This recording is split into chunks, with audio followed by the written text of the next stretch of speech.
On behalf of everyone at the Vancouver Police Department, I want to extend my sincere condolences to the victims, their families, and loved ones, and to everyone who has been impacted by this senseless, heartbreaking act of violence. This is the darkest day in our city's history. Last night, as thousands of members of Vancouver's Filipino community gathered for an important cultural celebration, the actions of a single person shattered our collective sense of safety. It is impossible to overstate how many lives have been impacted forever by this lone individual.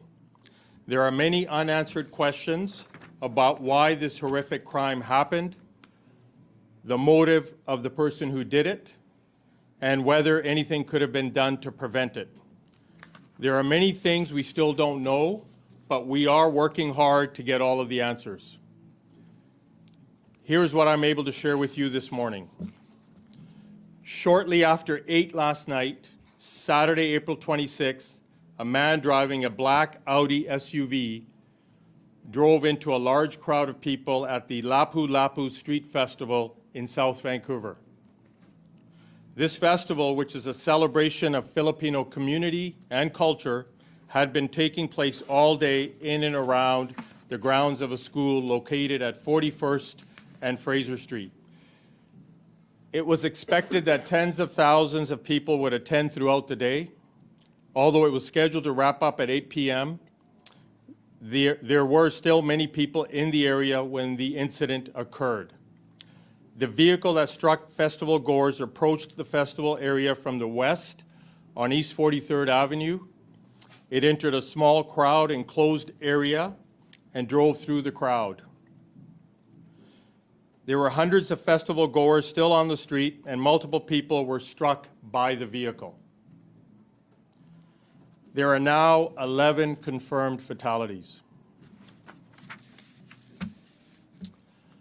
We believe dozens more are injured, some seriously, and the number of dead could rise in the coming days or weeks. The most critically injured were transported by ambulance to 9 different hospitals throughout Metro Vancouver, and we want to extend our profound gratitude to all of the medical professionals who have worked throughout the night to care for the victims. The driver of the vehicle was the lone occupant, and he was arrested at the crime scene by members of the Vancouver Police Department after bystanders and witnesses intervened to detain him. He remains in custody. While I'm not prepared to speak about the potential motive, I can now say with confidence that the evidence in this case does not lead us to believe this was an act of terrorism. I can also tell you that the person we have in custody does have a significant history of interactions with police and healthcare professionals related to mental health. I am unable to publicly identify the person who is in custody because charges have not yet been laid. Homicide investigators are currently presenting evidence to Crown Counsel, which is the independent authority in British Columbia to lay criminal charges. We will provide additional information once the charge approval process is complete. More than 100 Vancouver police officers are currently working on this case. They have been providing comfort to the injured, interviewing eyewitnesses, and collecting key pieces of evidence from throughout the crime scene. We will continue to dedicate every available resource at our disposal to complete this investigation and to support the community as it grieves. It is hard to make sense of something so senseless, and I know there are questions about whether this tragedy could have been prevented. The Vancouver Police Department worked with the City of Vancouver to conduct a risk assessment prior to the Lapu Lapu Festival.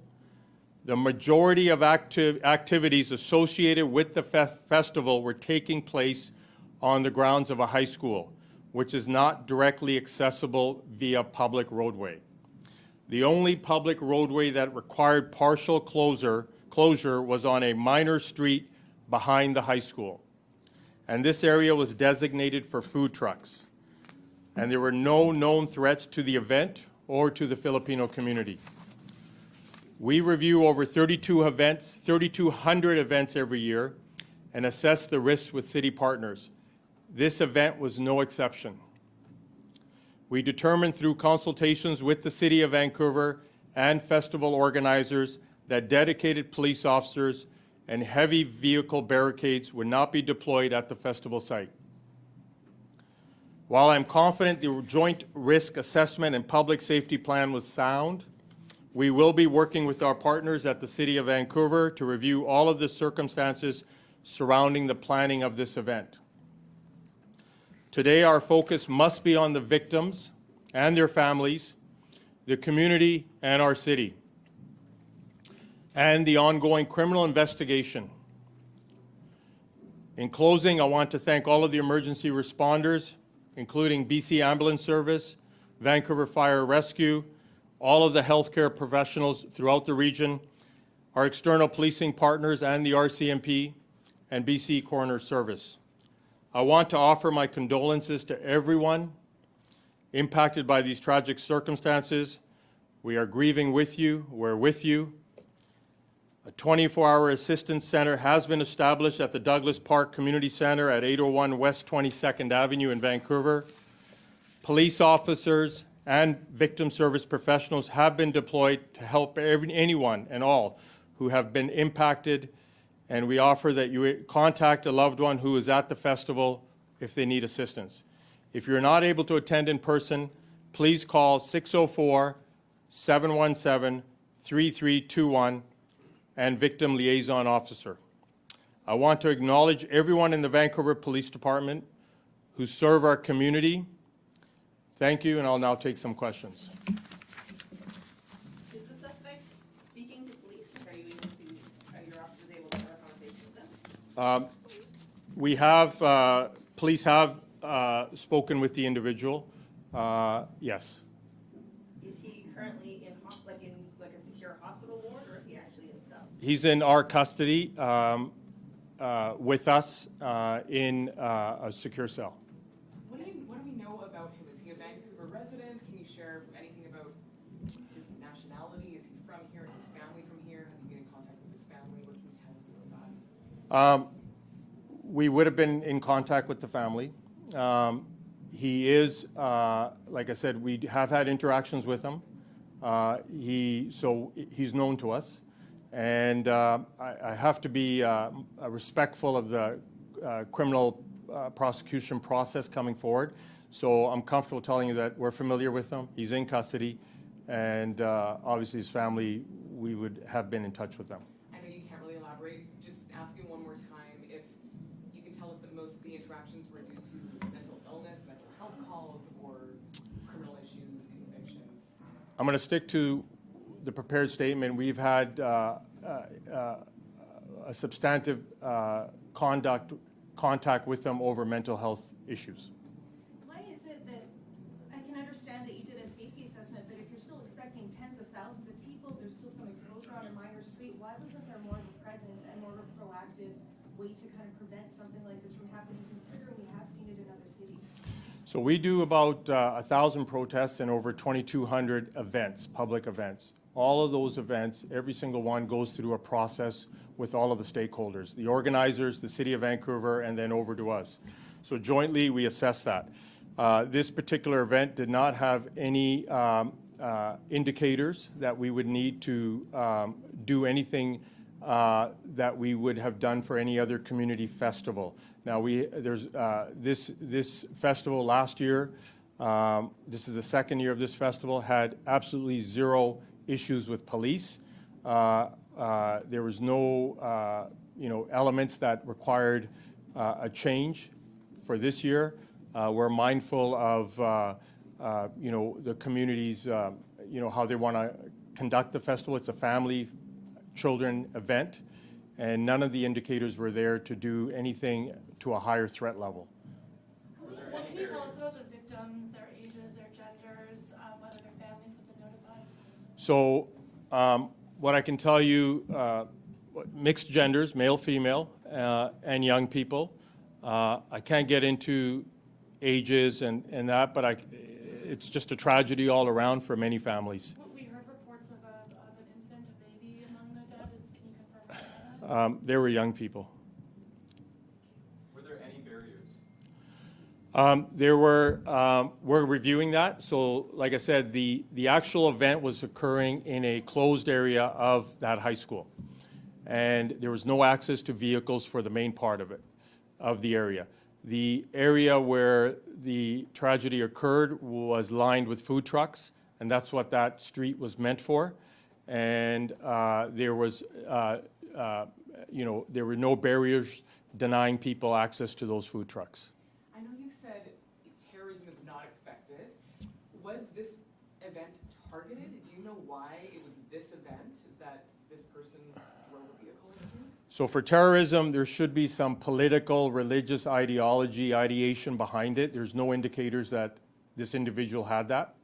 And obviously the history we have with him leads towards that there wasn't any other indicators.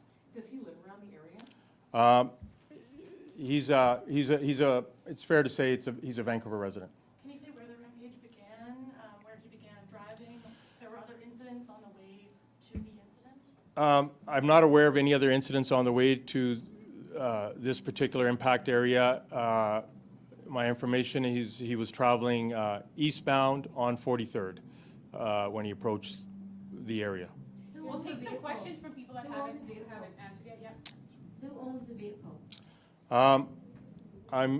The vehicle was owned by, and I can't. It was owned by somebody associated to that family. You said you're confident that the risk assessment prior to was sound, but how is this going to change things now moving forward? Because I think the sun run is happening outside Right. now. There are thousands of people on the street, and I think that's going to be a concern. So just on the sun run, we did assess it last night with City of Vancouver. It was their call to continue the sun run. We are 100% able to staff it safely. It is safely staffed, and proper resourcing and proper threat assessment was done for the sun run. Of course, going forward, it goes without saying this will change the landscape for deployment for police going forward. We're a community, we're a city, we're a city of great neighborhoods and people from all over the world. And, like I said, 3,200 events total, and the system has worked up to this point. And of course, this will be a watershed moment for everyone involved at the city, police department, ambulance, all the stakeholders going forward on operational changes. Thank you, everyone. We're going to end it here. Thank you. Would you classify this as the worst mass casualty event in recent history in the city? I would say at the beginning, I said it's the darkest day in Vancouver's history, and stand by that. And sorry, one more question. You said 11 fatalities, unfortunately. You said dozens injured. Can you give us an update on how many are critical at this point? I can't be inappropriate. I can't, but we're supporting everyone. So we're going to end it here, everyone. Thank you. Thank you, Deputy. So we're going to have more updates to provide later today. You will be made aware of when that will be happening. It's my understanding that the City of Vancouver will be providing an update as well. You will get a notification for when that will happen. They are taking care of that. And from our end, we will provide more updates as the day unfolds. Okay, thank you very much for coming.